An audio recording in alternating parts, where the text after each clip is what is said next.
नमस्कार सभी को। आज जो हमारी यात्रा है वो है नारनौल हरियाणा से बुहाना राजस्थान के लिए, और अभी हम चल पड़े हैं। और मेरे साथ हैं प्रशांत जी, और प्रशांत जी जीव विज्ञान के प्रवक्ता हैं। और जैसे ही हम हाईवे पर पहुंचेंगे आपसे फिर मुलाकात होगी। अब हम हाईवे पर पहुंच चुके हैं, और ये जो हाईवे है ये नारनौल टू सिंघाना से पहले पचेरी आएगा। पचेरी से हम राइट साइड में मुड़ के बुहाना की तरफ जाएंगे। और अभी कुछ देर में यहाँ हमारे हनुमान जी महाराज का मंदिर है एक, जो रघुनाथपुरा गांव में है। यहाँ हालडा के नाम से ये प्रसिद्ध है। हालडा वाले हनुमान जी महाराज, चमत्कारी बालाजी। और उसकी कुछ वीडियो हम आपको यहाँ क्लिपिंग दिखाना चाहेंगे। अरे मेरे भाई, ये अंदर मत ले चलो प्रशांत जी, यहीं से कार्रवाई कर देंगे। हाँ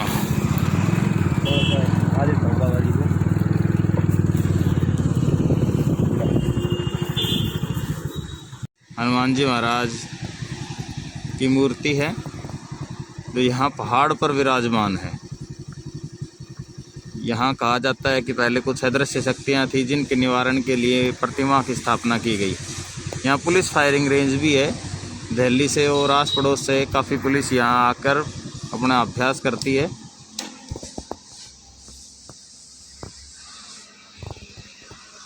होप आपको दिख रहा होगा, ये सारा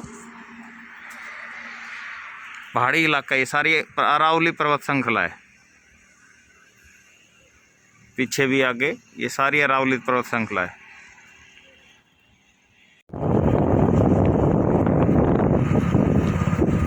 ये नया नेशनल हाईवे बना है यहाँ नारनौल से बाहर निकलते ही।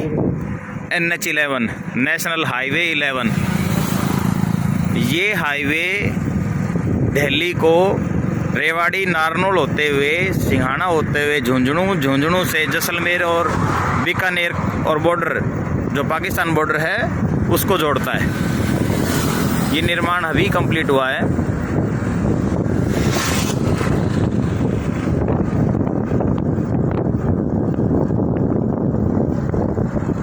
ये सरसों के खेत।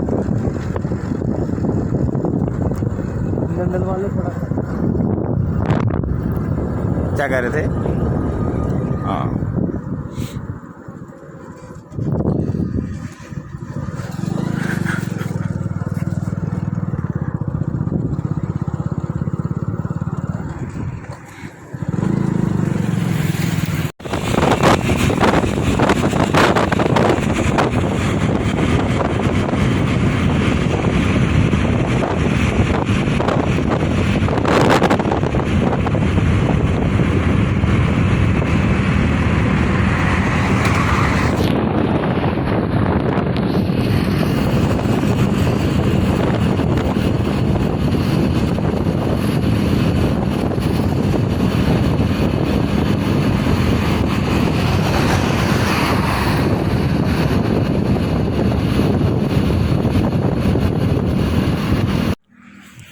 ये नदी का बहाव है।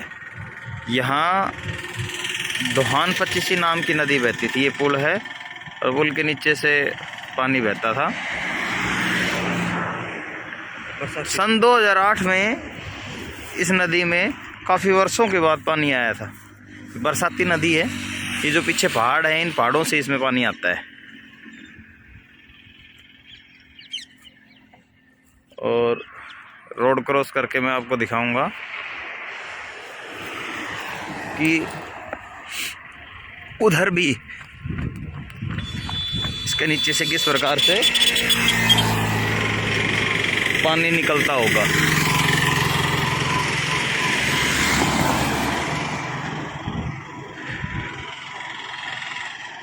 ये इधर देखिए, अब तो ये सूख चुकी है पूरी रूप से। पीछे एक हमीदपुर डैम भी है जहाँ पानी को स्टोर किया जाता है। इस इलाके में जैसे पानी की कमी ही रही है हमेशा। ये हरियाणा की सीमा में आखिरी पेट्रोल पंप है। पेट्रोल के प्राइस में ये हरियाणा और राजस्थान का लगभग 10 रुपये का डिफरेंस है, पेट्रोल और डीजल दोनों। अगर कोई मेरा भाई दिल्ली से राजस्थान की यात्रा कर रहा है तो पेट्रोल ख़त्म होने से पहले यहाँ हरियाणा के अंदर रिफ़िल करवाएं। अदरवाइज़ आपको यहाँ से, जैसे यहाँ से पचेरी जाओगे, पचेरी कोई पेट्रोल पंप मिलेगा, वहाँ का और यहाँ का जो रेट का डिफरेंस है वो 10 रुपये है। काफ़ी ब्लॉगर नेपाल के पेट्रोल पंप का रेट बताते हैं, कहीं दूसरे देश के पेट्रोल पंप का रेट बताते हैं। यहाँ हरियाणा, अपने हिंदुस्तान के अंदर ही अलग अलग जगह, 2 राज्यों की बाउंड्री के उधर तो हो गया 10 रुपये महंगा, इधर हो गया 10 रुपये सस्ता। यहाँ लगभग इस इलाके में 6 पेट्रोल पंप है एक ही जगह पे, एक ही पीछे है। 4 पेट्रोल पंप इसके 100 मीटर पीछे हैं जस्ट, और इससे जस्ट आगे राजस्थान की बाउंड्री स्टार्ट हो जाएगी, राजस्थान की सीमा स्टार्ट हो जाएगी। ये इधर देखो एक लघु उद्योग लगा रखा है किसी भाई ने, जो यहाँ ईंट बनाने लग रही है मिट्टी की। ये सरसों के खेत है। आपको मैं यहाँ थोड़ा आगे चल के राजस्थान का जो सीमा स्टार्ट होती है वो भी दिखाऊंगा, साथ बने रहिए आप। यहाँ से राजस्थान की सीमा स्टार्ट होती है और ये पीछे रह गया हरियाणा, और इधर है जो हमारा हो जाता है स्टार्ट। अब ये राजस्थान, राजस्थान में जो पहला कस्बा आएगा यहाँ वो है पचेरी, और पचेरी से हमें राइट साइड की तरफ बुहाना के लिए मुड़ना है। ये पूरा ड्राई इलाका है, यहाँ ज़्यादातर फसलें सरसों, चना, बाजरा यही होते हैं। ये हम यहाँ देवभूमि पचेरी पहुँच चुके हैं। ये सीधा रोड चिड़ावा झुंझुनू चला जाएगा, और ये जो रास्ता है पचेरी मोड़ बोलते हैं इसको। पचेरी मोड़ से राइट लेकर हम बुहाना की तरफ निकलेंगे। ये पचेरी गांव है, ये छोटा सा बाज़ार है जहां लोग अपने दिनचर्या की ज़रूरत की चीज़ें, सामान खरीदते हैं। आज संडे होने की वजह से बाज़ार कि कुछ दुकानें शायद बंद भी मिल सकती हैं, और कुछ कोरोना का भी प्रभाव है। प्रशासन ज़्यादा दुकानें खोलने की अनुमति नहीं देता।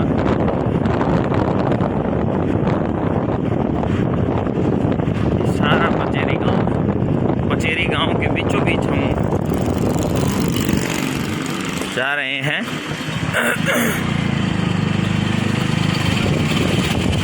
ये गवर्नमेंट कॉलेज पचेरी,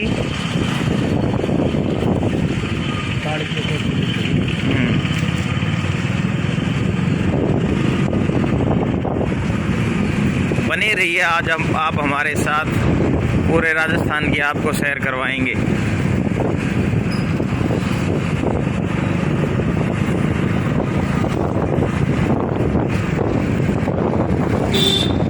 और ये सामने राजकीय बालिका माध्यमिक विद्यालय पचेरी बड़ी, जिला झुंझुनू, राजस्थान।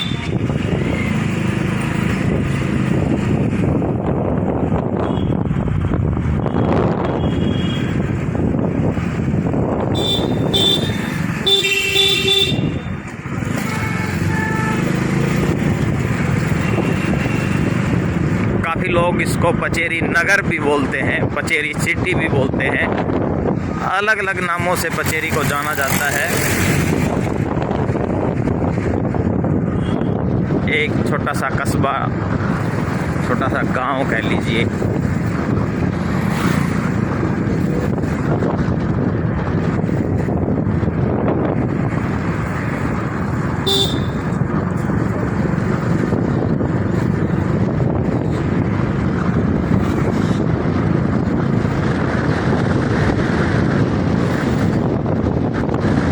और हम पचेरी के बाज़ार से बाहर निकल चुके हैं।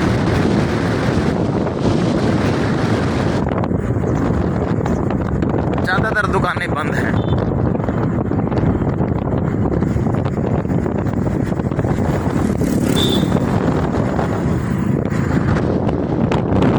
मैं नीरज कुमार, वाहन चालक प्रशांत शर्मा के साथ आपका धन्यवाद करता हूँ। ये मैं आपको एक नया ही वृक्ष दिखाना चाहता हूँ। वृक्ष तो नहीं कहेंगे इसको, हम क्या कहते हैं प्रसाद जी इनको? झाड़ी, झाड़ी है ये। और इनके खट्टे मीठे बेर लगते हैं। आप सब ने नाम सुना होगा, गांव के जो बच्चे हैं उनको तो पता होगा। शहर के जो देखो शहरों में जो रहते हैं उनको ज़्यादा जानकारी नहीं होगी इनके विषय में।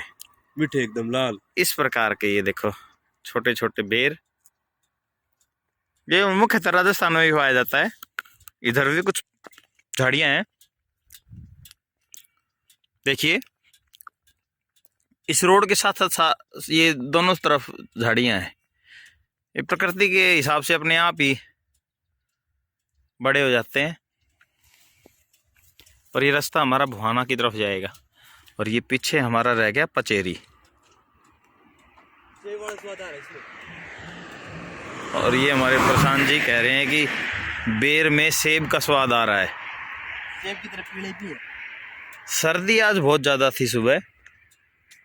इस इलाके का तापमान जनवरी और दिसंबर के समय में सुबह का तापमान जो 5 और 6 डिग्री सेल्सियस के आसपास पाया जाता है, दोपहर में ये 10 से 12 डिग्री सेल्सियस के आसपास हो जाता है। ज़्यादातर सूखा इलाका है, यहाँ पानी की कमी है। और चने का साग, हाँ ये चने के छोटे फसलें ज़्यादा यहाँ से दिख नहीं रहा, क्योंकि हमें झाड़ियाँ फिर को पास करके जाना पड़ेगा, जो समस्या हो जाएगी जीवन में।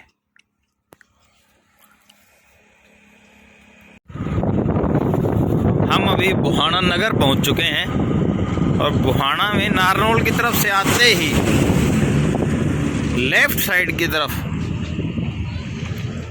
यहाँ से बुहाना नगर का जंगल स्टार्ट हो जाता है।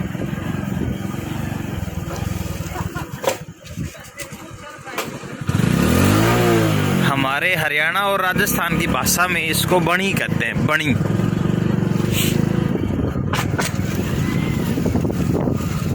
बुहाना बहुत बड़े बड़े तपस्वी लोगों की, ऋषियों की, ऋषि मुनियों की धरती रही है। और हम भी एक ऐसे ही आश्रम के लिए प्रवास करने आए हैं आज, जो कि बुहाना की बणी के अंदर लगभग 2 से 2.5 किलोमीटर अंदर मौजूद है। यहाँ पर हरियाणा से बहुत काफ़ी भगत जन आते हैं, सेवक आते हैं। दादरी, रोहतक, भिवानी के इलाकों से, जो यहाँ से कम 200-250 किलोमीटर दूरी पर है। यह है बुहाना की बणी, या आप लोगों की भाषा में इसे बुहाना का जंगल कह लीजिए। कहते हैं कि लगभग 100 कोस की बणी ये हुआ करती थी। 100 कोस लगभग हो गए 100 किलोमीटर आज़ादी के समय में। और बहुत जंगली जानवर भी पाए जाते थे यहाँ। अभी तो रात के समय में अगर देखने को मिल जाए तो सियार, भेड़िए, जंगली कुत्ते, इस प्रकार के खरगोश, इस प्रकार के जंगली जीव आपको देखने को मिल जाएंगे।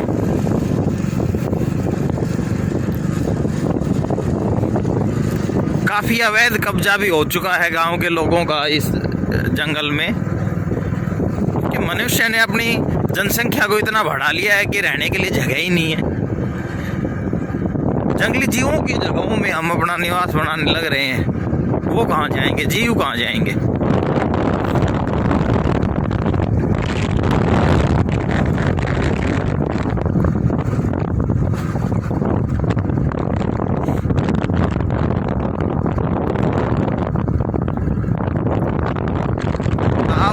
बने रहिए, आपके लिए आगे एक सरप्राइज भी है। काफ़ी गहरा जंगल है ये।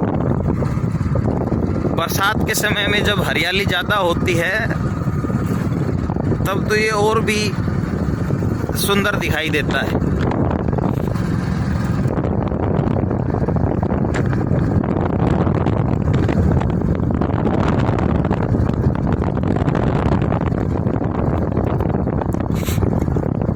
ये जो वृक्ष दिखाई दे रहे हैं इनको जाल का पेड़ बोलते हैं, जाल। साइंटिफिक नेम क्या है प्रशांत जी इसका? जीरोफाइटिक प्लांट है ये। जीरोफाइटिक प्लांट, डेजर्ट प्लांट बोलते हैं। Desert plant. जहाँ पानी कम होता है वहाँ भी ये अच्छे से पनपते हैं, ज़्यादा पानी की ज़रूरत नहीं रहती इस प्रकार के पेड़ों के लिए। इनके जो फ्रूट लगते हैं वो भी काफ़ी अच्छे होते हैं। इधर प्रशांत जी पक्का वाला रास्ता।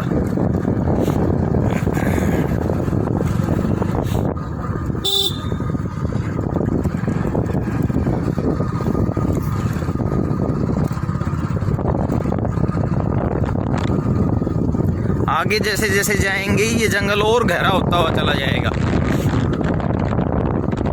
लेकिन अब तो मनुष्य ने अपने पैर पसार लिए हैं, और जहाँ मनुष्य अपने पैर पसार लेता है वहाँ प्रकृति का विनाश कर देता है।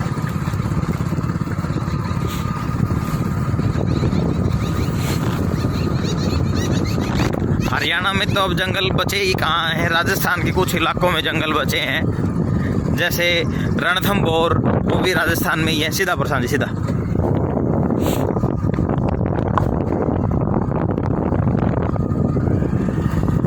रणथंभौर भी राजस्थान में ही है। वहाँ तो अभी भी शेर भी पाए जाते हैं, जो एशिया के जो लाइन है वो।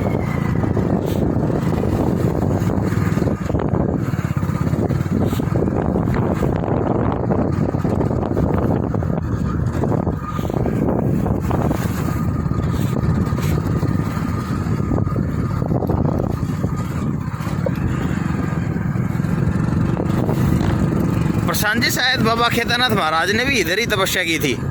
सुनने में आता है बस। हाँ, सुनने में आता है कि जो हमारे हरियाणा में एक महाराज जी हैं, उनकी मानता है बाबा केदारनाथ जी महाराज। सुनने में आता है कि उन्होंने भी इसी जंगल में तपस्या की थी वर्षों पहले। लगभग उन बातों को 40 से फिर 45-50 ईयर्स के आसपास वो समय हो गया। बहुत पुरानी बातें हैं, हमारे जन्म से पहले की भी।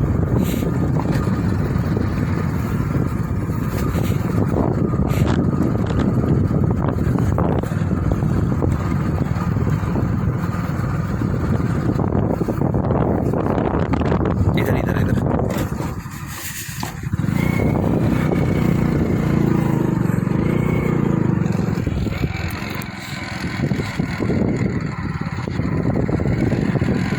और ये है सरप्राइज आप लोगों के लिए। ये है जंगल में मंगल, गौ माता जिनकी सेवा करने हम यहाँ आए हैं। और ये है हमारी गौशाला, खड़े श्री महाराज जी का ये आश्रम है। मैं आपको अच्छे से इसको दिखाता हूँ।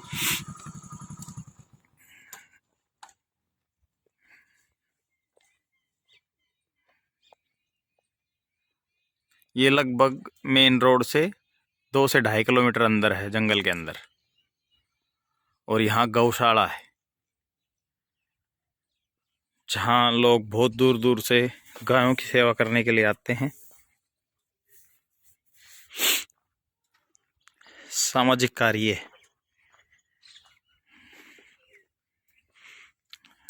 जय गौ माता की।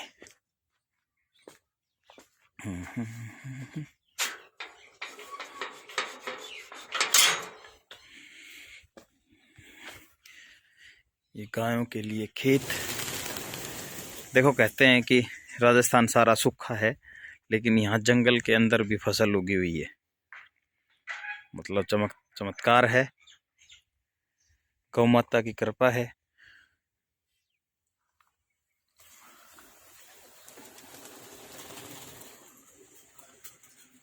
आगे चल के मैं आपको गौ माता के भी दर्शन करवाऊंगा।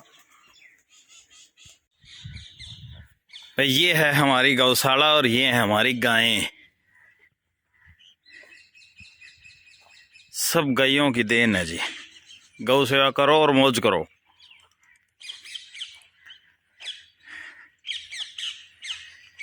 दिन में ये इधर बाहर रह जाती हैं और रात के समय इनको अंदर बांध देते हैं।